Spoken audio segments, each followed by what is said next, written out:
What's up, guys? Ben here, bringing you another video today. I know it's been a while, but I wanted to get back in the swing of things and talk about the LA Thieves super team now that it looks like, based on a couple of tweets, that it is going to happen. Let's talk about my thoughts on the team. Couple of sort of potential pros and cons that I kind of see, and I think things to track about a team that potentially could win a championship. Now it's potentially put together, but they could also disappoint. So let's talk about it. So if y'all remember in the beginning of the offseason, and I'm going to kind of summarize this pretty quickly, it was kind of a big feeling of like, oh, well, if Toronto's going to sell, Scrap will go to C9 and blah, blah, blah. The Envoy comes, they team around like Skies or Kismet. And yeah, so it seemed like at some point in the last few weeks, based on comments from Jack at C9, a bunch of other people, the C9 option has kind of fallen through due to, I think, some kind of financial decision or situation going on there. That it looked like maybe the Scrap Paco combo was going to end up at LA Thieves. And originally when this news broke about 2 weeks ago, I wasn't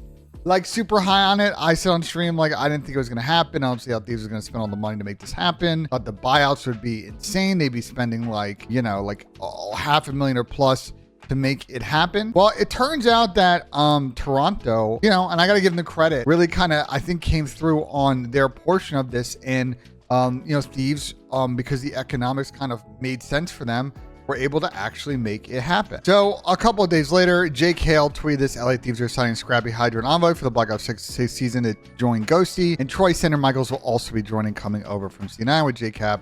Stepping down as a coach earlier this year. Now, situation could change. Team is looking likely. A couple of days later, he tweeted about Gentlemates potentially being in the mix, but it seems like they are now out of it. We'll talk about Gentlemates in another video later this week on my thoughts there. What a situation I didn't think was going to happen is happening, and LA Thieves are going to vault themselves very quickly amongst the team rankings. Okay, what do I think about the squad? Let's talk about roles first, right? So your submachine gun players are going to be Hydra and Envoy.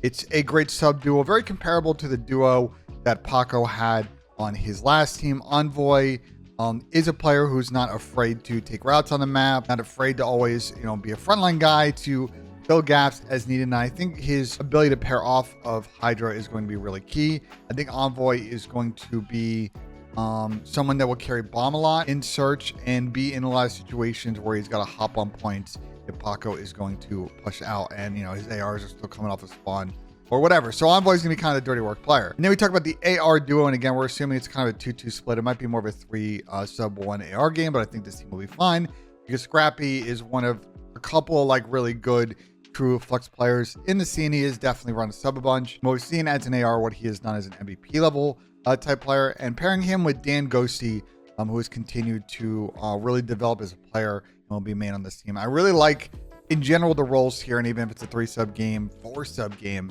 they have a lot of players who can run different roles, so I'm not really worried there. All right, so let's go through pros and cons. We're going to start with hardpoint. These are stats post stage 1. So Toronto's actually best hardpoint stats are actually prior to this, but you see even then, like, you look at the combination of these players, I think in hardpoint in particular, this team should be very competitive, up there with FaZe and Optic, who on paper were probably the 2 best or 2 of the best hardpoint teams statistically last year. I just think looking at the roles, the aggression they're going to have, I think the ability to play off each other, having people that are not going to be unselfish, that people that are going to be unselfish and block spawns, and I think just being able to flow and comms the whole package, I think it'll work well in hardpoint. I expect in communication, Scrap will be probably the one that talks like the least on the team. They'll be probably the most like locked in, but Envoy, Paco especially, has gotten really good with his comms. DanGhosty, like, I think their ability to communicate in a hard point is going to be very good. Now, I pulled up, these are the control stats. I think this team should be pretty good in control on paper. Scrap's an excellent control player.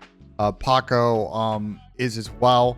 You know, when he does make plays for the win, because sometimes New York at the beginning of the year really wasn't doing that. And these are kind of up and down in control, but I don't really think that one's on Dan. I think it's the other players the team really struggled in that game, but Dan was excellent in control last year on Optics. So I think in the 2 respawn game modes, I do think that this team on paper should be very, very good. That being said, so I am actually very curious on paper how good this team will play in S&D. And let me kind of expand on that a little bit more. I think that in particular, when you look at this team comp in Search and Destroy, I see a bunch of ARs, 2 ARs that are more so island anchor players than they are like very aggressive S&D players. So between Dan and Scrap, one of them will continue to be an island player because you got to kind of play off lane. Usually you have a main do it or sub do it. It depends on offense, defense as well.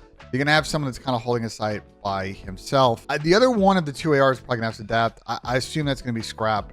And this is probably the most talented team that Scrap's ever been on, so I think he can figure it out. I think my biggest concern as far as slaying is going to be Envoy in S&D. And again, I don't know if this is a product. It's hard to tell if this is a product of like kind of how slow Toronto was.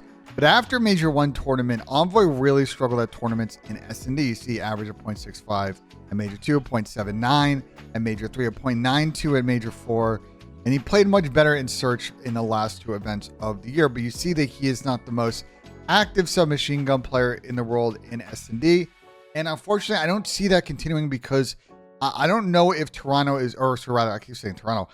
Thieves is going to be a team that's going to rotate bomb carrier a lot. I think, unfortunately, that is going to fall a lot on the shoulders of Envoy and occasionally Scrap. I just don't see Hydra getting bomb a lot in this team. Well, we'll see because of his playstyle. But I think a lot of their S&T strength is going to really depend on Envoy's ability to make the right plays on offense. And that can be kind of sketchy. I think teams like Optic and FaZe are very good at game planning teams that are kind of potentially one-dimensional like this. So I'm very curious for me, and you kind of look at the Thieves type of players. I mean, Scrap had a pretty good year in S&D, not a top 3 KD like the other game modes, but solid. And I could pull Pago stats. They are very good. And for reference, Dan was about a 102 as well. So I think on paper, like they are and probably should be a very good S&D against most of the league. Where I am curious with the squad is against a team like FaZe or Optic. And I know you look at these S&D stats for Optic and they're 33 and 36, but losing 12 S&Ds in a row didn't really help there. I feel like those two are very good at game planning against one-dimensional Search teams. And I got a little concerned that maybe Thieves might take a little bit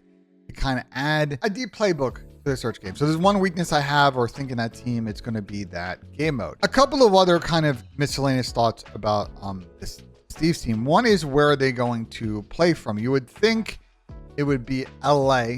But as we have talked about time and time again on this channel and on the flank and on my stream, LA internet is okay. The connection difference can be really difficult with East Coast teams. And you are picking up a star player in Hydra who already lives in Texas. Envoy and Scrappy live in Toronto. So everybody would have to move to LA. Maybe they decide to base out of Texas. Thieves have done that before with previous teams.